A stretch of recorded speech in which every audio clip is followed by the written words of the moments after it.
de saudá-los, agradecer pela presença, especialmente numa sexta-feira à tarde, né, que nós nos encorajamos de fazer um evento quinta e sexta-feira.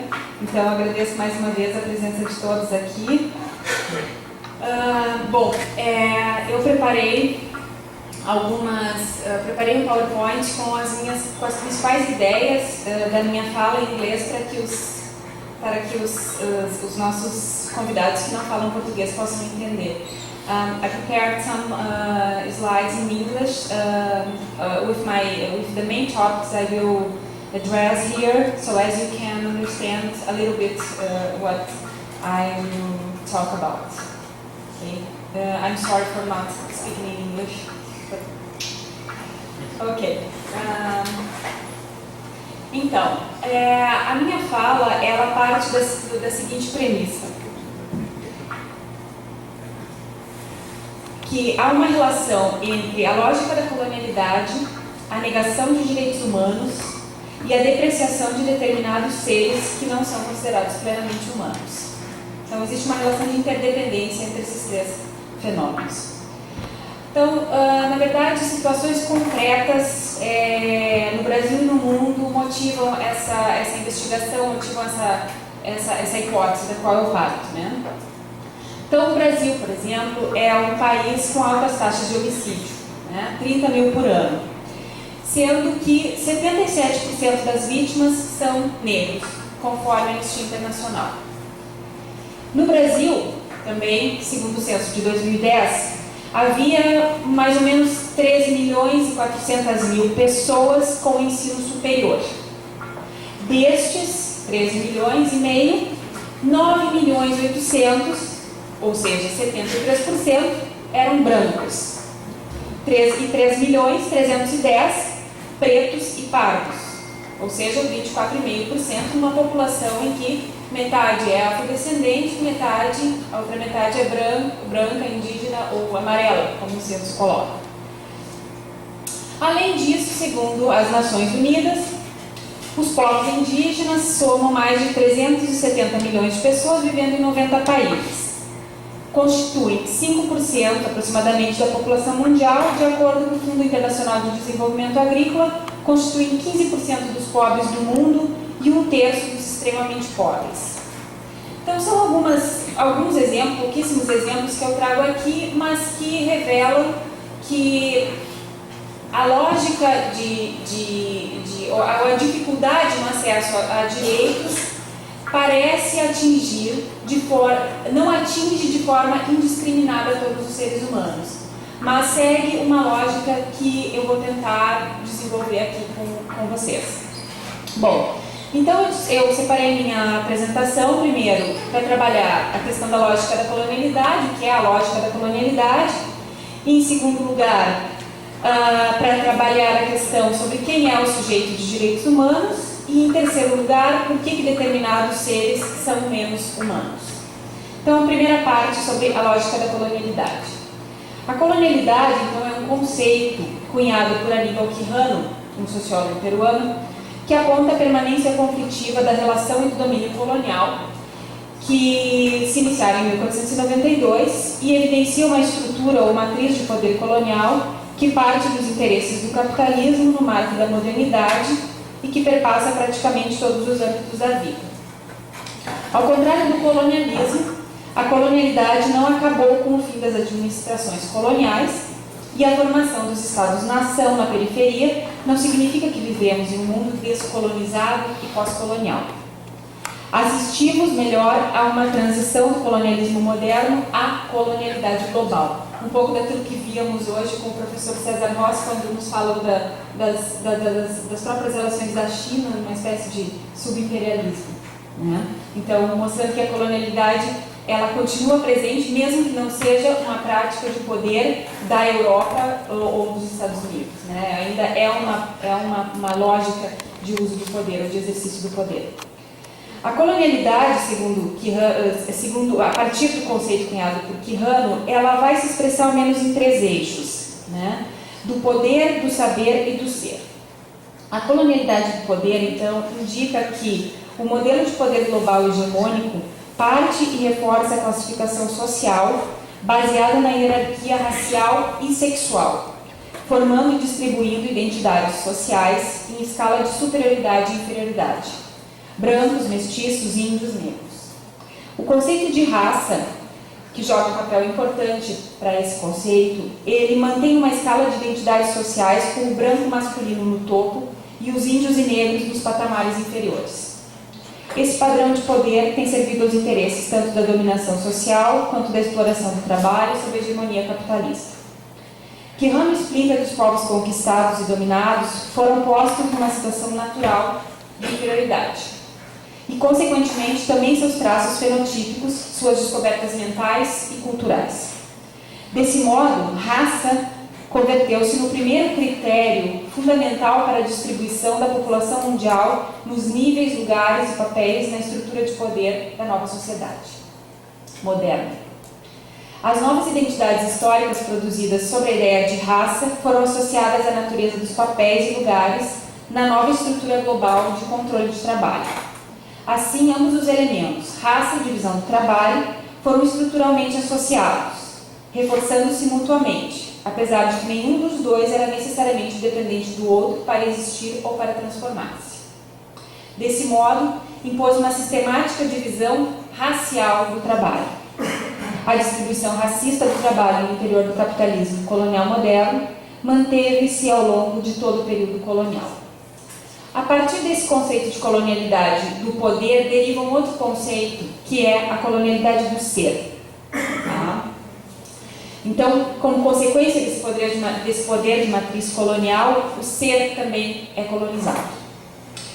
Essa colonização é, melhor dito, uma inferiorização, subalternização e desumanização, a que Frantz Fanon se refere como o tratamento da não existência. Aponta a relação entre razão, racionalidade e humanidade. Os mais humanos são os que formam parte da racionalidade formal. É a partir desta racionalidade que se pensa o Estado Nacional, historicamente fazendo com que os povos e comunidades indígenas apareçam como os bárbaros, não modernos, não civilizados, e os povos e comunidades negras como não existentes, ou, no melhor dos casos, extensão dos indígenas, como diz Catherine Walsh. Quirano nos diz que os europeus eles geraram uma nova perspectiva de história, em que as populações colonizadas foram situadas no passado de uma trajetória cujo ponto culminante é a própria Europa. Assim, todos os não-europeus poderiam ser considerados como pré-europeus, ou, ao mesmo tempo, deslocados para uma cadeia histórica que liga o primitivo ao civilizado, o mágico mítico ao irracional, o tradicional ao moderno, o não europeu ao pré-europeu e a algo que com o tempo será europeu ou modernizado. A construção de oposições hierárquicas como moderno e colonial, ocidente e oriente, barbárie e civilização, natureza e cultura, está subjacente nos discursos eurocêntricos porque constitui dois lados antagônicos baseados na ideia de que existem espaços, povos e tempos periféricos e, ao mesmo tempo, de que existe um locus de enunciação legítimo e central. Para isso ser possível, o conceito de modernidade joga um papel central. A modernidade, nessa compreensão intra-europeia, é a era da razão e o signo da superioridade da cultura ocidental europeia. Ou, pelo menos, essa é a leitura que se faz da modernidade desde uma perspectiva eurocêntrica. Mas, como fenômeno mundial, a modernidade também é a era da colonialidade.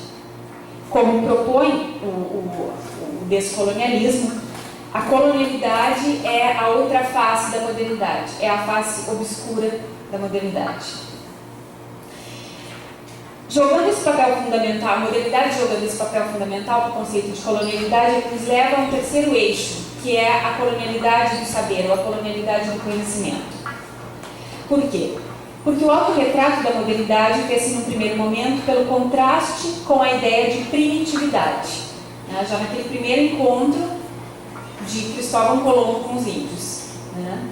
Representada não só pelo passado, mas pelos outros recém-descobertos, levando à necessidade de superação que acaba sendo representada no século XVIII pelo iluminismo, pela ilustração. Nessa passagem de um estágio inferior para um estágio superior, verificam-se, segundo Mignolo, as condições para o estabelecimento da hegemonia epistêmica europeia.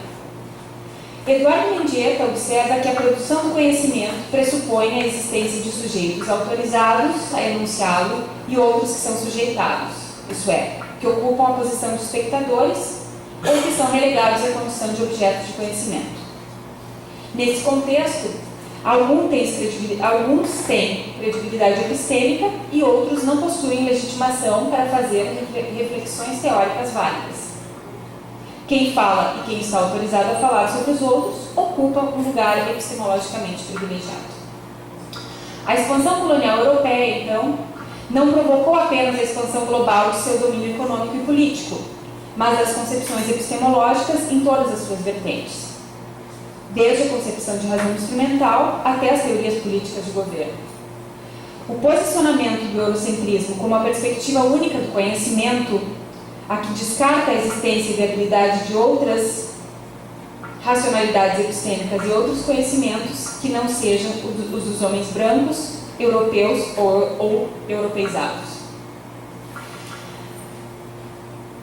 Essa perspectiva, então, ela afirma a universalidade da experiência histórica local da Europa e se baseia no pressuposto de que a cultura ocidental, então, ocupa uma posição superior em relação a outras culturas. Bom,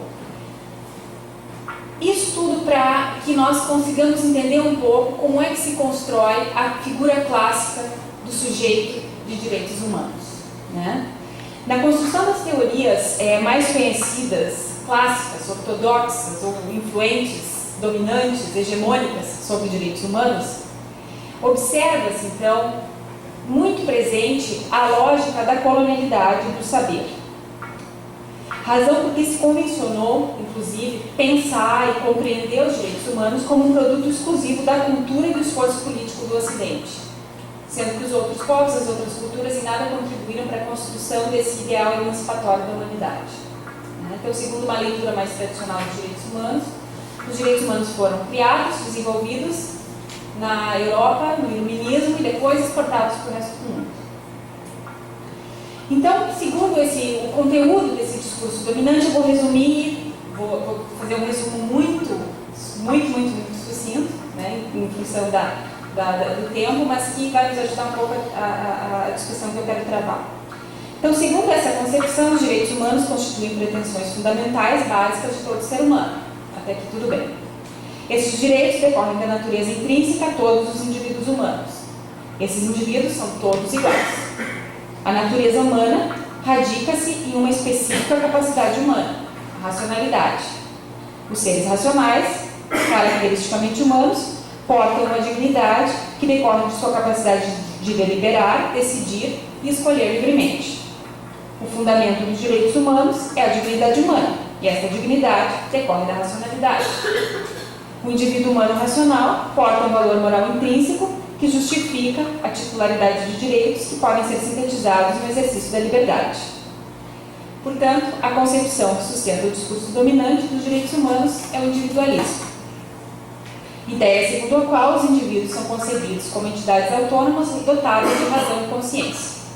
Essa ideia, então, se tornou o paradigma a partir do qual se estruturaram as sociedades modernas do Ocidente, que influenciou as teorias sobre a origem do Estado. A existência de direitos inatos do ser humano ao desenvolvimento de sua personalidade são considerados anteriores ao Estado, que é produto de um contrato livremente estabelecido por indivíduos. Os direitos subjetivos individuais são entendidos como consequência lógica e imediata da natureza humana e, por isso, valem contra o Estado, que existe para garantir as liberdades individuais pré-existentes ao contrato social. Como todos os indivíduos são iguais e portam os mesmos direitos, a lei que pauta o exercício do poder público deve tratar todos os indivíduos de forma igual, sem distinções, e garantir que o Estado se abstenha de interferir no exercício das liberdades naturais dos indivíduos. Então, em suma, essa é um breve resumo da teoria dominante, jus-racionalista dos direitos humanos. Como, pelo menos no Brasil, é a teoria mais influente, é como todo mundo fundamenta a existência dos direitos humanos. Ok. Qual é o problema em relação a isso? Em que medida isso afirma alguma lógica de colonialidade?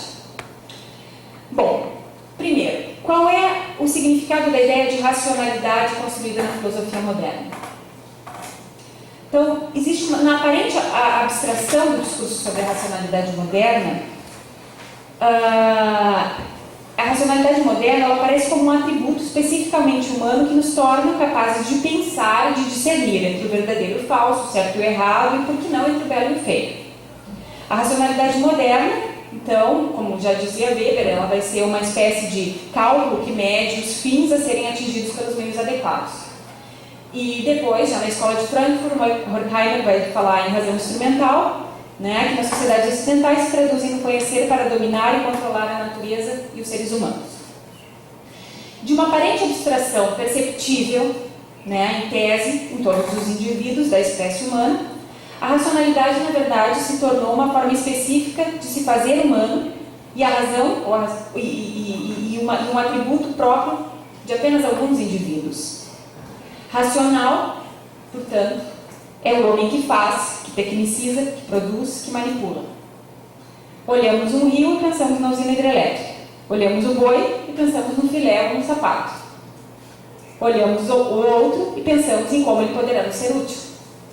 Racional tem que ser também um conhecimento produzido. Livre da dependência de fontes mítico-religiosas, o conhecimento verdadeiro só pode ser aquele construído pela ciência.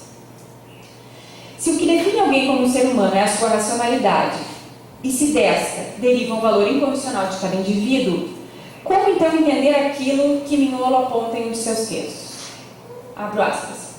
Há pessoas no mundo que, por sua configuração étnica, a cor da sua pele, as formas de vida, as línguas que falam, as rotinas e rituais que praticam, são humanamente deficientes com respeito a um ideal de humanidade que surge no Renascimento europeu e se consolida na Europa Mediterrânea Atlântica e nos Estados Unidos. Todos sabemos que a mera previsão de um direito em lei não é capaz de garantir a sua efetiva garantia. Direitos humanos são, sim, reconhecidos a todos os seres humanos, independentemente das diferenças que os caracterizam. No entanto, há inúmeros fatores que se antepõem entre a realização de um direito e a sua previsão em lei. No caso dos direitos humanos, o seu reconhecimento e garantia estão diretamente relacionados à condição do sujeito portador.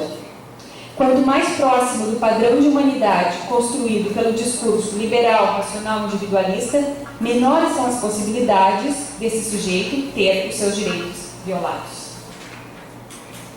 Então, por que determinados... Isso tudo porque determinados seres são considerados menos humanos. Como que isso acontece? A humanidade, então, é um conceito definido por esse discurso de poder. O discurso liberal individualista que define a primazia da liberdade individual fundada no atributo da racionalidade. Portanto, há um modelo de humanidade que nem todos os membros da espécie Homo sapiens obedece ou segue. Direitos humanos são sistematicamente violados em todas as partes do mundo. Porém, a violação não atinge a todos indistintamente. Há os que são mais vulneráveis à violação da sua dignidade que outros. Os indivíduos não são todos iguais no acesso a direitos, pois o poder é desigualmente distribuído e exercido. É uma abstração a partir da premissa de que os direitos humanos sejam decorrência natural da condição humana de todo e qualquer indivíduo. Ter direitos humanos reconhecidos e poder exercê-los exige muito mais do que ser um indivíduo da espécie humana. Se um indivíduo for homem, heterossexual, proprietário, cristão, branco, tiver nascido em algum país do Ocidente, com o professor Fernando Campos, então, que é nessa categoria, as chances de ter sua dignidade violada são infinitamente reduzidas. Já se o indivíduo for mulher, ou homossexual, ou muçulmana, ou negra, ou pobre, a sua vida será um repertório de violências e tragédias. Ambos são indivíduos humanos, mas para nenhum deles o gozo dos direitos humanos é natural, mas decorrência do quanto de poder cada um detém. Como vimos, a lógica da colonialidade é desumanizar para dominar, sendo essa desumanização baseada em uma hierarquia que coloca no topo o homem branco e nos patamares mais baixos os índios e os negros, ou as índias e as negras. O conceito de colonialidade nos ajuda a compreender como foi possível construir um discurso abstrato de humanidade fundado na racionalidade e, ao mesmo tempo, excluir da categoria de humanidade a maior parte dos indivíduos humanos. Da colonialidade decorre a diferença colonial, que está presente no que não é moderno e não tem potencial para se tornar moderno. O colonialismo não foi apenas um processo de ocupação de territórios e de exploração econômica, mas de colonização dos saberes e dos seres, como forma de tornar possível a dominação. A diferença colonial se expressa na inadequação aos padrões de definição do humano designados por quem construiu o discurso humanista em suas terras. O índio é selvagem, o negro é uma besta, a mulher é emotiva e histérica, o muçulmano é fanático, o gay é pervertido, o judeu é egoísta e ganancioso, ou seja, são todos corpos humanos destituídos de razão. Corpos humanos não são seres humanos e podem, por isso, não ter direito algum e ser tratados como coisa ou ter poucos direitos necessários à sua função subalterna no mundo. Como seres inferiores que habitam espaços periféricos, não podem construir ciência, conhecimento, mas lendas e crendices. A concentração de poder requer formas de dominação e a colonial tem se mostrado bastante eficaz, porque se utiliza de um discurso de inferiorização, depreciação e desumanização. A concentração de poder exige sujeitos assujeitados e esse assujeitamento está ligado a determinadas identidades. Não por acaso, essa foi a discussão que esteve no centro dos primeiros debates filosóficos da modernidade, levados a cabo por Las Casas, em sua experiência com o trágico encontro com os índios americanos.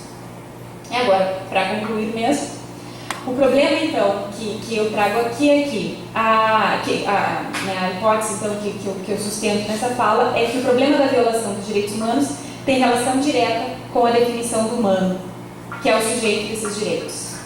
Há um estereótipo que se traduz, então, na figura desse homem branco, heterossexual e cristão. E quanto mais nos afastamos desse modelo, mais vulneráveis nos tornamos à violação de nossos direitos. Enquanto prevalecer um discurso segundo o qual a racionalidade instrumental for a característica que define o humano, aqueles que não se encaixam nas exigências respectivas não serão considerados plenamente humanos. Como tal, seus direitos são meros flatus voices. São sistematicamente desrespeitados e isso não tem, via de regra, consequências graves para quem se beneficia dessa violação. Assim, a estratégia de desumanização de certos seres humanos leva à violação em diversos níveis.